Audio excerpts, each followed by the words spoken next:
So here it is, guys. We're doing a build log, and I'm going to roll the intro and introduce what I'm doing, and we'll start taking a look at some parts. And I'll say about maybe 8 or 9 more times. So stay tuned. Hey guys, what's up? We're going to be doing a build log now of the Xeon computer I was talking about, using the Prodigy M Micro ATX Tower, not the ITX Tower, the ATX Tower. It's a beautiful little case. And I'm going to see about removing that inside because I think that obstructs, and I'm not sure I have to use that. I think that there's mounting brackets on the other side. That's beside the point. But we'll be building a Xeon build. So we're using the 1220 V5, the E3 1220 V5. It's a quad-core Xeon processor, and if you're curious about how much power it has, it probably falls somewhere between the i5 6400 and the i5 6500 with a price tag that matches at about $212. Now if you buy an OEM tray, you get a little bit cheaper, probably from like Amazon or wherever you can find an OEM edition of it where it doesn't include the heatsink and it's not the actual retail Xeon, and that's probably somewhere between 178 to maybe 190, depending. You can always find good prices anywhere. This one got picked up on Newegg for $212. I think was the price I paid for it. I'll have to go back and check if I'm wrong. I usually am, so I'll go back and double check that. And I'll put links to all this too. This build is going to be featured by the X150M by Gigabyte. This is a ECC supported, Xeon supported motherboard, but it's very gaming centric, and I did a review on this as if you might have seen it, but I'll talk about it more. It just kind of has a weird place in the food chain of motherboards because it seems to market towards the gamer centric version and the here we are, Xeon processor, home server, home video rendering, but you can still game, which you can still game with this processor quite well. I'll be using an aftermarket cooler right here. Also, these can all be found on Newegg, and I'll definitely put links up there. Even this fan that I reviewed, if you saw my fan for it. But we've got the Samsung 850 EVO, and that'll be our SSD, 250 gigabytes, where I'm going to store things like Premiere and pretty much the whole Adobe suite on there, on top of your Windows operating system and anything instant, any gaming parts that you might use right away. And then we've got a 1 terabyte Seagate hard drive that can easily go 2 terabytes. You got plenty of rooms and ideas for storage in this small but very versatile tower here, the BitFenix Prodigy M. Really love this tower. This power supply is only temporary because I do have a Corsair RM series coming that's going to be powering it. Now this is the budget end of a Xeon processing gaming build. So it's only a GTX 950.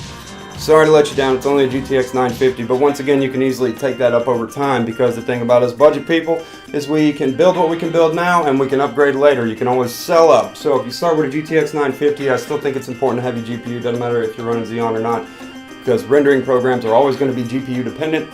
So we start there, and maybe in a year or so when like Pascal comes out, you can sell that to somebody who needs to buy it, who's kind of budget like you, and up to a 970, or even go with the new 1080. I'm sure they're going to be a 1070 and a 1060, 1050. Or even AMD. AMD's fine too. I think I looked at some benchmarks. The 380X was beating the 960 and all that good stuff. So that could be something to consider because AMD really is coming a long way with their products as well. Okay, so I know I'm a little bit behind, but we'll go ahead and take a look here real quick at some of the stuff I've already done. Now this is the Xeon-based, kind of like a portable editing rig. I've equipped it with a nice Wi-Fi card up here at the top. It might be a little hard to see, and sorry about my lighting. I'll try to point from over here. But as you can see right here above the graphics card, which is only a GTX 950, that's where I've got the Wi-Fi card. It's going to be an AC 1750. That way if I don't have the ability to plug into a jack but need to take this on the go and do something with it, I'll be able to do that. Went with the Corsair CX450M for money purposes mainly because it's 80 plus certified bronze. It is a company that I trust. I do trust Corsair despite the fact that sometimes I think they overvalue their product. Some of you may or may not agree with that, I don't know. We'll store the operating system and all the main stuff down here on this 850 EVO. It's a 250 gigabyte 850 EVO.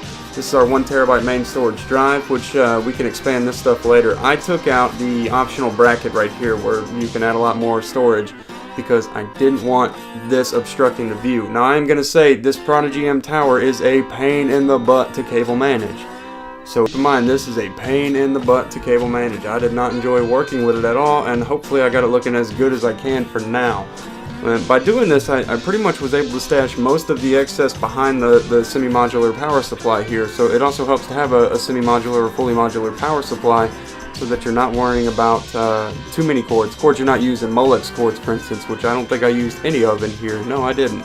So to me a lot, but it can still be a pain in the butt. So I've got 2 intake fans at the top, since this tower can be front intake design, but it's not, and you're kind of limited there with the power supply mount being in the front, because this sits in a specified bracket where we'll go over that later. But I've got 2 120s that are going to pull in air to cool the GPU, CPU, and it's going to hopefully force the airflow down nice. And then right here, the CPU cooler will force over here to cool this, and then my exhaust fan in the back, which is another 120. Taking some looks at it, it was a pain in the butt to build in. I've also got 16 gigs of RAM, if I did say. It's NT series, it's not the ECC specified RAM, but it is NT series. I wanted to try this out. You can get really good ECC RAM if you do a Xeon build, and you're going to be running something that you just can't have mistakes on. You can get an 8 gig stick for about $32 by Kingston. I'm pretty sure that's the last price I saw that I thought was pretty good. Pretty much it. You know, I'd like to have seen a bigger card go in here than this 950, but the 950 will do for now, and us as budgeters, we build up over time. So, you know, trade up later, build what you have now, put good stuff in there when you can, and trade up later. So it's not like this is a finite design, it has plenty of room to grow.